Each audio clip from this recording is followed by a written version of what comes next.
तो हेलो दोस्तों, स्वागत है आप सभी का आपके अपने YouTube चैनल एसएससी वाला जीके में। तो आज के इस वीडियो में हम पढ़ेंगे जियोग्राफी का लेक्चर नंबर 1 ब्रह्मांड एंड सौरमंडल। तो सबसे पहले ब्रह्मांड होता क्या है। तो देखिए, जो भी चीज़ आपको दिखाई देती है या जो भी चीज़ आपको नहीं दिखाई देती है और वो है, तो वो सब कुछ ब्रह्मांड में है। एग्जाम्पल के लिए जैसे तारे हो गए, गैलेक्सी हो गई और ग्रह हो गए। जैसे कि सारे ग्रहों को तो देख नहीं सकते हैं ना, लेकिन वो है एक्चुअल में, तो वो सभी कुछ ब्रह्मांड के अंतर्गत आते हैं। ब्रह्मांड का कोई निश्चित आकार और आकृति नहीं है।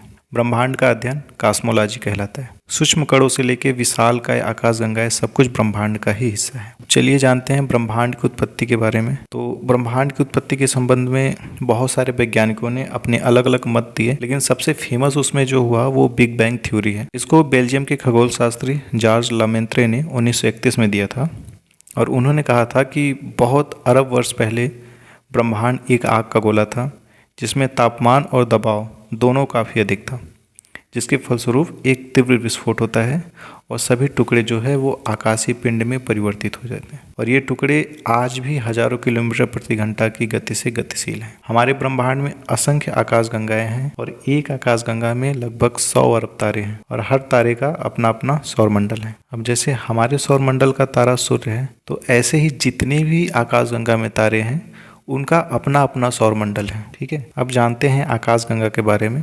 लाखों अरबों तारों के समूह को आकाशगंगा कहते हैं। उनमें से एक आकाशगंगा हमारी आकाशगंगा है, जिसको कि मंदाकिनी या मिल्की वे के नाम से भी जाना जाता है। आकाशगंगा सर्पिलाकार दिखाई देते हैं, जैसा कि इस फिगर में देख सकते हैं आप, इस तरह से दिखाई देते हैं। आकाशगंगा के केंद्र में सबसे अधिक तारे होते हैं। इस केंद्र को ही बल्ज कहते हैं। देवयानी नामक आकाशगंगा मिल्की वे की सबसे निकटतम आकाशगंगा है। हमारी आकाशगंगा का सबसे चमकीला तारा साइरस है। आकाशगंगा के संबंध में एडविन हबल का एक नियम बहुत ही फेमस है, जिसको कि उन्होंने 1929 में दिया था। उन्होंने कहा था कि आकाशगंगाएं जो हैं वो पृथ्वी से उनकी दूरी के समानुपाती गति से दूर जा रही हैं। अर्थात जो आकाशगंगाएं पृथ्वी से ज्यादा दूर हैं वो तेजी से दूर जा रही हैं। उनकी इस बात से यह साबित हुआ कि ब्रह्मांड का लगातार विस्तार हो रहा है। हबल ने यह भी पाया कि दूर की आकाशगंगा से आने वाला प्रकाश लंबी तरंग दैर्घ्य तक फैला हुआ है, जिससे वो लाल दिखाई देता है, जिसको रेड शिफ्ट कहते हैं। चलिए पढ़ते हैं अब सौरमंडल के बारे में। सबसे पहले टॉलमी ने एक थ्योरी दिया था कि जो पृथ्वी है वो ब्रह्मांड के केंद्र में है और सूर्य, तारे और सारे खगोलीय पिंड पृथ्वी की परिक्रमा करते हैं। लेकिन 1543 में कोपरनिकस ने सौरमंडल की खोज की और उन्होंने यह बताया कि ग्रह जो होते हैं वो सूर्य के चारों ओर चक्कर लगाते हैं। हर्शल के बारे में बात कर लेते हैं। उन्होंने 2 चीज़ें बताई। पहला कि ये सौरमंडल आकाशगंगा का भाग है और दूसरा उन्होंने यूरेनस की खोज की 1805 ईस्वी में। ब्रह्मांड वर्ष किसे कहते हैं? सूर्य के परिक्रमण की अवधि को ब्रह्मांड वर्ष या कॉस्मिक वर्ष कहते हैं और एक ब्रह्मांड वर्ष 25 करोड़ वर्ष के बराबर होता है। चलिए अब सूर्य के बारे में पढ़ते हैं। पूरे सौरमंडल का 99.8% जो द्रव्यमान होता है वो सूर्य का द्रव्यमान है। बाकी 0.2% में पूरे सौरमंडल के सारे खगोलीय पिंड आते हैं, जिनमें कि सारे ग्रह, उपग्रह, क्षुद्र ग्रह, बौने ग्रह सारे 0.2% में आएंगे। सूर्य पृथ्वी के सबसे निकटतम तारा है, जिसकी पृथ्वी से दूरी 14.98 करोड़ किलोमीटर है। प्रॉक्सिमा सेंचुरी दूसरा सबसे निकट तारा है, जिसकी दूरी 4.3 प्रकाश वर्ष है। सूर्य किरीट क्या होता है, जिसको कि कोरोना भी बोलते हैं? सूर्य ग्रहण के समय सूर्य का दिखाई देने वाला भाग सूर्य किरीट कहलाता है और सूर्य किरीट में काली रेखाएं स्थित होती है, जिनको कि फ्रॉनहाफर की रेखाएं बोलते हैं। और वायुमंडल देखिए क्या होता है। सूर्य का जो वायुमंडल होता है वो प्रकाश को अवशोषण कर लेता है, जिससे प्रकाश मंडल के किनारे प्रकाश नहीं होता है और वहाँ पे प्रकाश मंडल के प्रकाश के कारण लाल रंग आ जाता है, जिसको वर्णमंडल कहते हैं। इसको हम आगे आपको दिखाते हैं। ये देखिए, पूरे सौरमंडल का मुख्य सूर्य होता है, ये आपको पता है।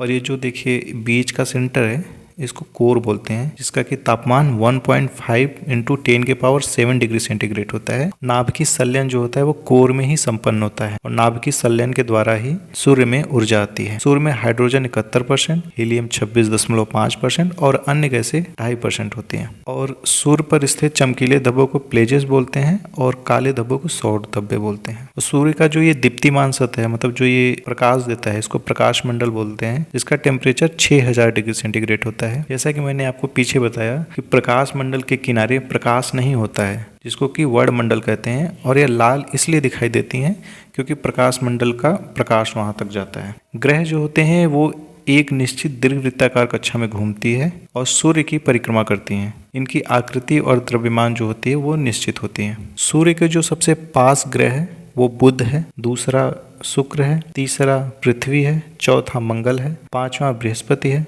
छठवां शनि है, सातवां अरुण है और आठवां वरुण है। यहाँ पे मिस्टेक हो गया थोड़ा सा, सातवां अरुण है और आठवां वरुण होगा। ठीक है। मंगल ग्रह और बृहस्पति के बीच में एस्टेरॉयड्स पाए जाते हैं जिनको कि क्षुद्र ग्रह कहते हैं। ठीक है। ये भी सूर्य की परिक्रमा करते हैं। और अगर आकार के आधार पर बात किया जाए तो सबसे बड़ा ग्रह है बृहस्पति, दूसरा शनि, तीसरा अरुण, चौथा वरुण और पांचवा सबसे बड़ा ग्रह पृथ्वी है, छठा शुक्र, सातवां मंगल और सबसे छोटा ग्रह बुध है। सबसे अधिक घनत्व पृथ्वी का है, सबसे कम घनत्व शनि का है। शनि का घनत्व पानी से भी कम है, 0.69 ग्राम पर सेंटीमीटर क्यूब। इसलिए इसको कहा जाता है कि यह ग्रह पानी पर तैर सकता है। घूर्णन गति किसे कहते हैं?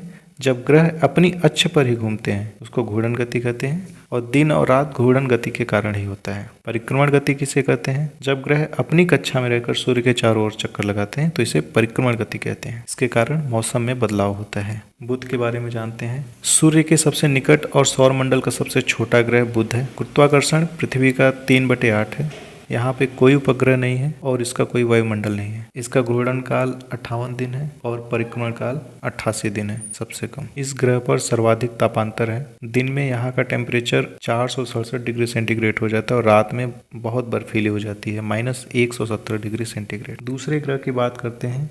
यह सबसे चमकीला ग्रह है। इसे सांझ का तारा या भोर का तारा भी कहा जाता है। आकार और घनत्व पृथ्वी के लगभग समान होने के कारण पृथ्वी की जुड़वा बहन भी कहते हैं। यह सबसे गर्म ग्रह है क्योंकि इसके वायुमंडल में कार्बन डाइऑक्साइड की मात्रा सबसे अधिक है, लगभग 95%। घूर्णन काल 243 दिन है, सबसे अधिक। परिक्रमण काल 225 दिन है। यह पृथ्वी के सबसे निकट स्थित ग्रह है और यहाँ दिन और रात सबसे बड़ा होता है। पृथ्वी जल की उपस्थिति के कारण यह अंतरिक्ष से नीला दिखाई देता है, जिसके कारण इसे नीला ग्रह भी कहते हैं। जल यहाँ पर 71% पाया जाता है, स्थल 29%। घूर्णन काल इसका 23 घंटे 56 मिनट 4 सेकंड है और घूर्णन गति 1610 किलोमीटर प्रति घंटा। परिक्रमण काल इसका है 365 दिन 5 घंटे 48 मिनट और परिक्रमण गति है 29.9 किलोमीटर प्रति सेकंड। इसका अच्छी झुकाव है 23.5 डिग्री और कोड़ी झुकाव है 66.5 डिग्री। इसका एकमात्र उपग्रह है चंद्रमा, मंगल ग्रह। आयरन ऑक्साइड होने के कारण इसका रंग लाल दिखाई देता है, इसीलिए इसे लाल ग्रह भी कहते हैं। इसका घूर्णन काल 24 घंटे है और परिक्रमण काल 687 दिन है। इसके 2 उपग्रह हैं,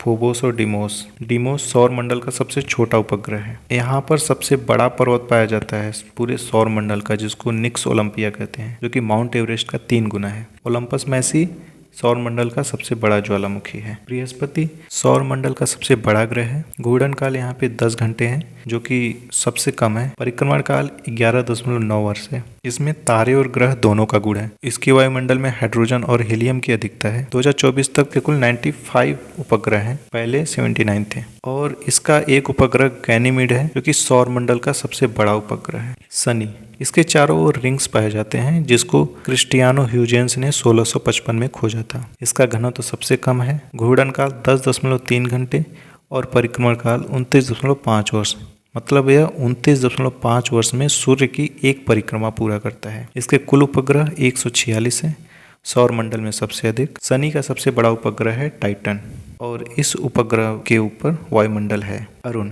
इसकी खोज विलियम हर्शेल ने किया था और यह अपने अक्ष पर 82 डिग्री झुकी है, जिस कारण इसे लेटा हुआ ग्रह भी कहते हैं। इसका घूर्णन काल 17.2 घंटे है और परिक्रमण काल 84 वर्ष है। इसके कुल उपग्रह 27 हैं और मीथेन गैस के कारण इसका रंग हरा नीला दिखाई देता है, इसे हरा ग्रह भी कहते हैं। वरुण सौर मंडल का सबसे ठंडा ग्रह है। इसका घूर्णन काल 17 घंटा है और परिक्रमण काल 165 वर्ष, जो कि सबसे अधिक समय है। कुल उपग्रह 14 हैं। आइए कुछ पॉइंट्स चंद्रमा के बारे में डिस्कस करते हैं। चंद्रमा की आंतरिक स्थिति और सतह का अध्ययन सेलेनोलॉजी कहलाता है। चंद्रमा के ऊपर वायुमंडल का अभाव है। घूर्णन और परिक्रमण अवधि दोनों 27 दिन है।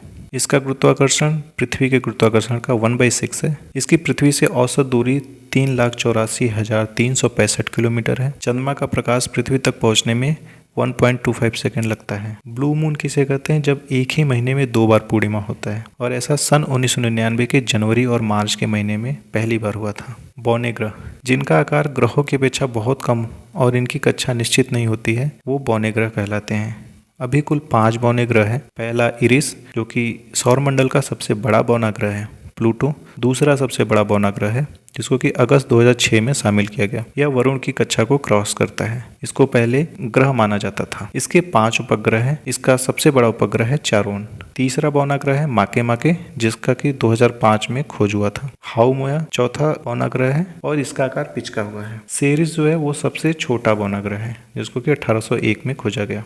धूमकेतु ये धूल गैस और हिमकणों से निर्मित खगोलीय पिंड है जो अनियमित कक्षा में सूर्य की परिक्रमा करते हैं। जब ये सूर्य के निकट पहुंचते हैं तब इनकी बाहरी परत पिघल जाती है और गैस में बदल जाती है जिसके कारण वो चमकीली पूंछ की तरह दिखाई देती है। इसलिए इसे पुच्छल तारा भी कहते हैं। इनकी पूंछ हमेशा सूर्य के विपरीत दिशा में होती है और हेली धूमकेतु 76 साल बाद दिखाई देता है। हेली धूमकेतु आखिरी बार 1986 में देखा गया था। उल्का पिंड धूल एवं गैसों से निर्मित पिंड जो पृथ्वी के गुरुत्वाकर्षण के कारण पृथ्वी की ओर आते हैं और वायुमंडलीय घर्षण से जलकर नष्ट हो जाते हैं। अब ध्यान दीजिए, ये जो पिंड होते हैं जो पृथ्वी की ओर आते हैं, अब कुछ तो घर्षण के द्वारा नष्ट हो जाएंगे, कुछ बचे रहेंगे जो कि पृथ्वी पर गिर जाएंगे।